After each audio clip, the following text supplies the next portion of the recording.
자, 고등어TV 2016학년도 논술 전형에 대해서 이야기를 하고 있습니다. 고등어쌤의 직설합법, 논술 유형, 이과에 대해서 얘기를 해보려고 합니다.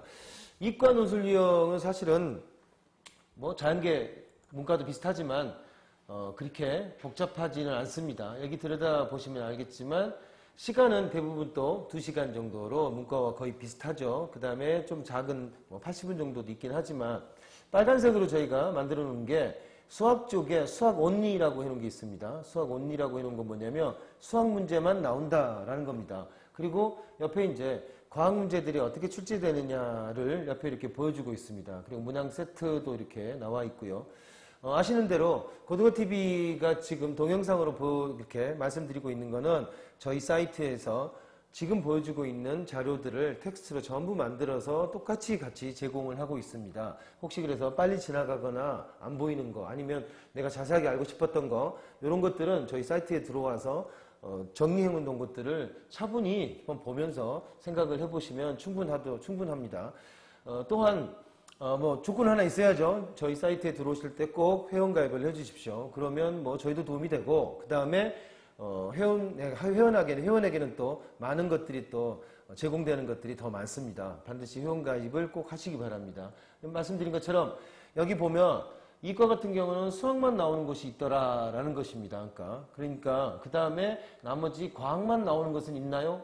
없죠. 그래서 이과에서 논술을 준비한다라고 하는 것은 수학을 심화한다라는 겁니다. 특히나 이제 최근 들어서는 수학 문제가 교과 과정 외에 어려운 문제를 와장창 풀게 하는 이런 방식들은 이제 지향하고 있기 때문에 수학을 중심으로 해서 교과 심화형으로 준비하는 것이 옳겠다라는 겁니다. 그리고 수학 같은 경우는 또 이제 진도의 문제도 있기 때문에 보통의 경우에는 미리미리 준비하는 게 맞지만 가장 마지막 마지노선이 여름방학 때 시작하는 거다라는 겁니다. 그러니까 여름방학 때는 좀 집중해야 된다 이런 얘기입니다. 그리고 이렇게 집중하고 했을 때에도 모의고사 성적하고 비교를 해가지고 학교를 선택하고 또 논술 같은 경우는 수시를 중심으로 해서 1차와 2차가 있기 때문에 준비가 덜 된 학생들 같은 경우는 1차를 깨끗하게 포기하고 2차에다 준비를 해놓는 거 이런 것들이 작은 차이지만 사실은 큰 결과 합격하고 불합격하고를 만들 수 있는 그런 차이가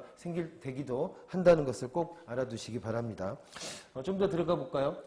표로 만들어 놨는데 이걸 말로 풀어 놓은 겁니다. 여기 보시면 어떻게 공부를 해라, 서술형으로 해봐라, 이런 거 있었죠. 수학 문제 같은 경우가 4점짜리 변별력 있는 문항이나, 과탐에 있는 3점짜리 문조, 요 정도의 난이도에 맞춰가지고 이거를 서술형으로 풀어보겠다라는 그런 의지를 갖고 있으면 충분히 논술을 교과 심화형으로 교과와 함께 준비할 수 있다라고 하는 것이 대부분의 많은 지금의 논술계에서는 통용되는 생각이라고 생각됩니다. 자, 이 보시면 그 밑에 자연계열 과목의 논술 출제 범위 이렇게 되어 있습니다. 수학, 물리, 화학, 생명과학 이렇게 되어 있죠. 아까 말씀드린 것처럼 과학을 선택할 때 사실은 수학 잘하는 학생들 물리 많이 하죠. 그리고 과학이라고 하는 게 물리, 화학이라고 하는 것이 거의 기본이고 그 다음에 요즘 뇌과학이나 생명과학이나 이런 것 때문에 생명과학, 생물학 쪽에도 이렇게 많이 관심 있는 학생들이 있습니다. 그러니까 대부분의 경우에는 이 세 과목 중에서 선택하거나 필수가 되기 때문에 과학을 선택할 때 저런 과목들을 선택하는 것이 맞겠다라는 겁니다. 아까 제가 말씀드렸던 것처럼 지구학 같은 경우는 단지 수능에서의 등급을 올리기 위한 방법이면 괜찮은 방법입니다. 하지만 그걸 올려가지고 별로 나오지도 않는데 논술에다 써먹고 최저등급도 맞추겠다. 이거는 굉장히 어설픈 전략일 수밖에 없다라는 겁니다. 그러니까 이 부분은 반드시 한번 자기가 좋아하는 과목일 수도 있겠지만 그런 거는 전략적으로 한번 계산을 해봐라 라는 겁니다. 자, 정리해보면 이과 논술은 수학입니다. 수학. 그리고 단적으로 말해가지고 수학, 과학 섞여 나왔는데 과학 다 맞고 수학 틀렸다 그러면 탈락입니다. 그러니까 수학 다 맞고 과학 틀렸다? 그것도 탈락일 가능성이 높지만 그게 훨씬 더 확률이 높은 방법이다라는 겁니다. 이과는 그래서 교과 심화형으로 서술형으로 4점짜리 문제를 푼다라는 기본적인 마인드만 있다면 계속해서 그런 마인드를 쭉 가지고 간다면 교과 심화형으로도 논술을 충분히 준비할 수 있겠다라는 것이 결론입니다.